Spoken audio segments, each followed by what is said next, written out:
খবর দক্ষিণেশ্বরে ব্যবসায়ীকে খুন, বাড়ি থেকে ফল ব্যবসায়ীর রক্তাক্ত দেহ, মৃতের শরীরে এলোপাথারি কোপানোর চিহ্ন।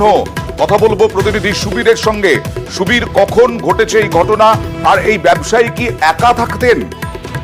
দেখো অয়নদা, ব্যবসায়ী, ফল ব্যবসায়ী এবং তাদের হোটেলের ব্যবসা রয়েছে আলমবাজারে এবং কামারহাটি পৌরসভার 14 নম্বর ওয়ার্ড দক্ষিণেশ্বর মেয়ে দিবস কলোনি এলাকাতে বাবা মার সঙ্গে থাকতেন বছর 27, তার নাম হচ্ছে অপূর্ব ঘোষ। গতকাল রাত্রিবেলা অপূর্ব ঘোষ, যেটা পুলিশের সূত্র থেকে জানা যাচ্ছে এবং স্থানীয় কাউন্সিলর যেটা বলছেন যে গতকাল রাত্রিবেলা বাড়িতে কিছু যুবকদের নিয়ে এসে কিন্তু মদ্যপানের আসর বসেছিল এবং তারপরে বাবা মা বাড়িতে ছিলেন না। তারপরে বাবা মা যখন রাত্রিবেলা যখন বাড়িতে আসেন, এসে যখন দেখেন দরজা খোলা, ওপরে গিয়ে দেখেন নিজের ঘরের মধ্যে রক্তাক্ত অবস্থায় খাটের মধ্যে অপূর্ব ঘোষ নামে যে যুবক ফল ব্যবসায়ী তার বড় মৃতদেহ পড়ে রয়েছে। এবং আমি একটু আসবো তোমার কাছে, আত্মীয়রা কি বলছেন একবার দেখাবো। দেখলাম মৃতদেহ পড়ে আছে, আর কিছু রক্তাক্ত মৃতদেহ পড়ে আছে। কোথায়? ঘরের মধ্যে মার্ডার করে কে রেখে দিয়ে চলে গেছে। গেট কি খোলা ছিল? মেন দরজা যখন আমি এসেছি তো গেট খোলাই ছিল। আমি 12:30টার সময় এসে দেখেছি রাত্রে। একটা বাইকে দুটো ছেলে এসেছিল, তারা এরকম টাইমে এসেছিল 8টা 9টা 10টা নাগাদ, আর 12টা নাগাদ বেরিয়েছে। তারা দেখেছে একটা বাইকে করে এসেছিল। বয়স কত ছিল? 26 বছরের পূর্ণ হবে 27শে জুলাই। আর কাউন্সিলরের কথা, যে কাউন্সিলরের কথা বলছিলেন প্রতিনিধি সুবীর দে, সেই কাউন্সিলর কি বলছেন একবার দেখাই। তারা আলমবাজারের বাসিন্দা, বছর 2-2.5 হলো এখানে একটা জায়গা কিনে বাড়ি করেছে।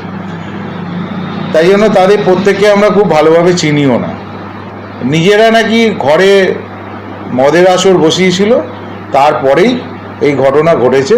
এটা শোনা, পুলিশ বা ঢুকে পুলিশ ভেতরে যেরমভাবে রেখেছে, তাদের মধ্যে থেকেই কেউ যারা যারা এখানে ছিল এই আসরে, তারাই নাকি মার্ডারটা করেছে।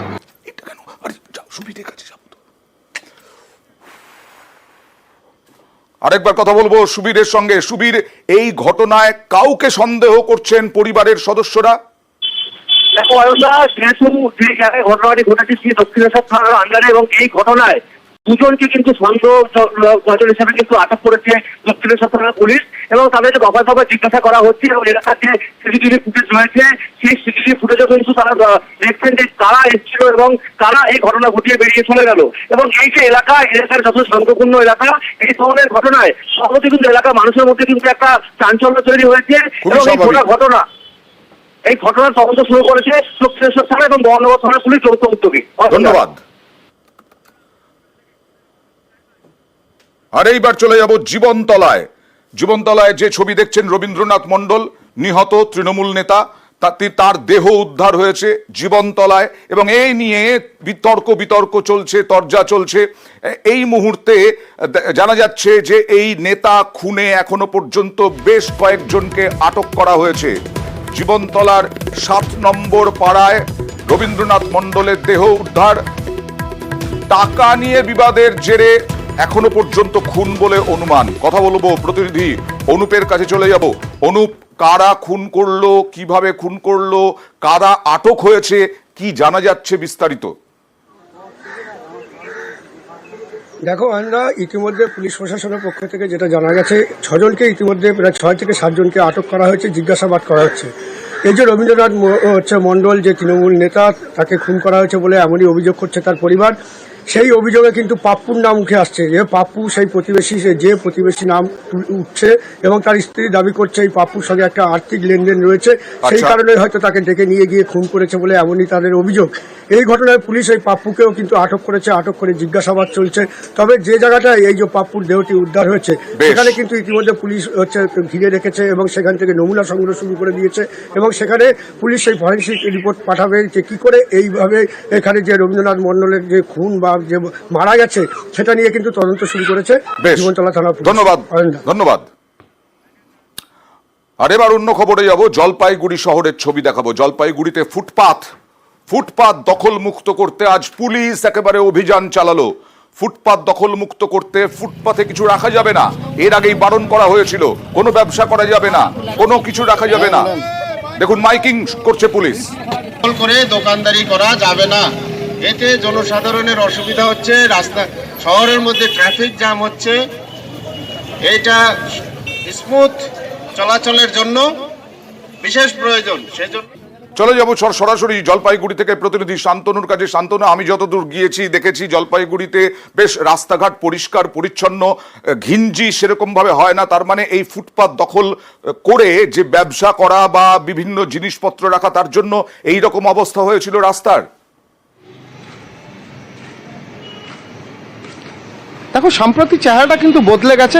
বেশ কিছু দোকানপাটের সামনে, যেগুলো দোকানের সামনেই কিন্তু দেখা যাচ্ছে যে ফুটপাত তৈরি হয়েছে। বিশেষ করে যেগুলো মানুষের হাঁটার রাস্তা, সেগুলোর উপর নতুন নতুন করে দোকানদাররা এসে বসে বস্তা সাজিয়ে ব্যবসা করছেন। আর তার ফলেই কিন্তু মানুষের যাতায়াতে বিরাট একটা সমস্যার সম্মুখীন হচ্ছেন।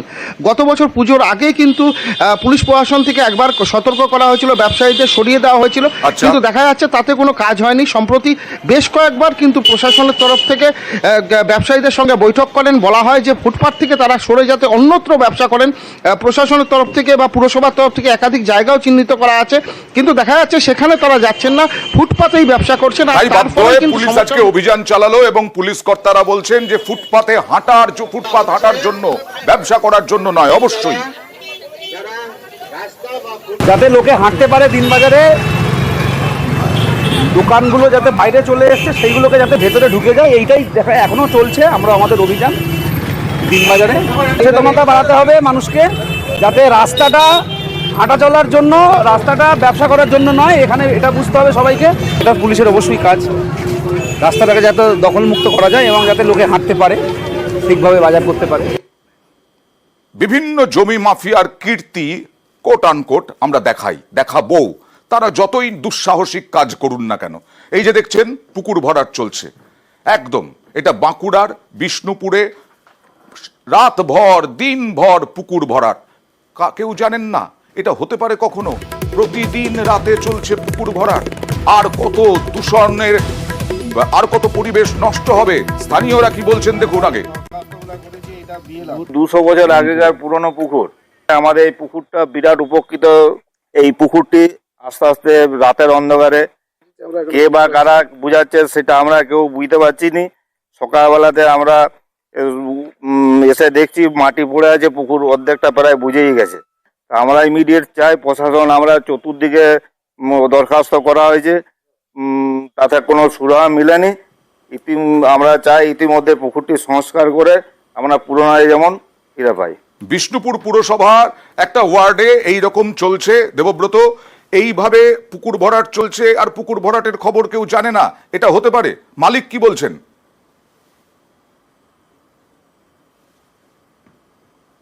একেবারে দেখো, বিষ্ণুপুর পৌরসভার যে 2 নম্বর ওয়ার্ড, এই 2 নম্বর ওয়ার্ডে এই ধরনের কাজ চলছে দিনের পর দিন। অর্থাৎ রাতের অন্ধকারে একের পর এক এই পুকুর ভরাট করে যাচ্ছে। যেমনটা স্থানীয়রা জানাচ্ছেন, প্রায় 10 কাঠা জায়গা জুড়ে এই পুকুর ছিল, এখন শুধুমাত্র 2 কাঠায় পরিণত হয়েছে। বাকি 8 কাঠা জায়গা কিন্তু একেবারে দেখো, মন্দিরনগরী শহর বিষ্ণুপুর, অতি প্রাচীন এই শহর, এই পুকুরটাও প্রাচীন, 200 বছর পুরনো প্রায় পুকুর। এলাকার মানুষের নিত্যদিনের কাজে লাগতো, এলাকার মানুষ উপকার পেতেন এই পুকুর থেকে। হঠাৎ করে বছর 2 সময় ধরে ধীরে ধীরে পুরসভাকে জানানো হচ্ছে, বলা হচ্ছে, পুরসভাও তো কোনো কিছু করছে না কেন?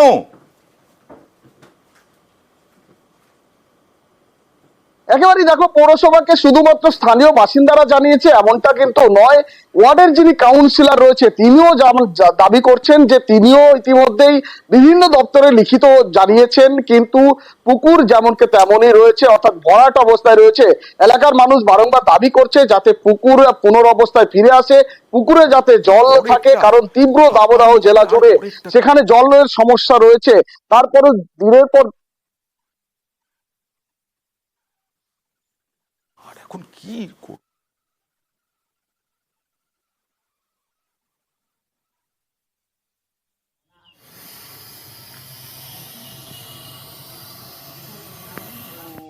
কিছুটা অংশ আছে,